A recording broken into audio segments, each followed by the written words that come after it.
এখন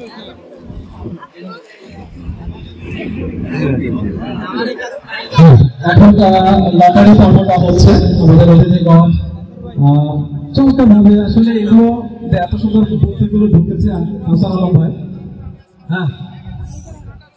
হ্যাঁ, প্রথমে মোকাবেলা করবেন যে দুটি দল উদ্বোধনী ম্যাচে নিকরহাটা প্যারিস ক্লাব বনাম পতিরাজপুর ক্রীড়া সংঘ।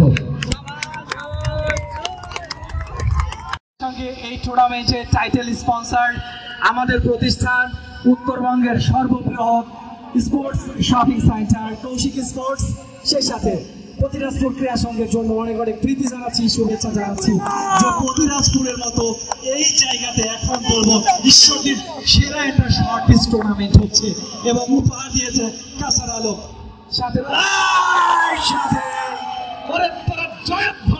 অভিনন্দন অভিনন্দন অভিনন্দন। ঈদ পুনর্মিলনী ক্রিকেট টুর্নামেন্ট 2024-এর চ্যাম্পিয়ন হওয়ার গৌরব অর্জন করলো রূপসী বাংলা নবীন সংঘ। তারা কিন্তু পরাজিত করলো আজকে নিকরহাটা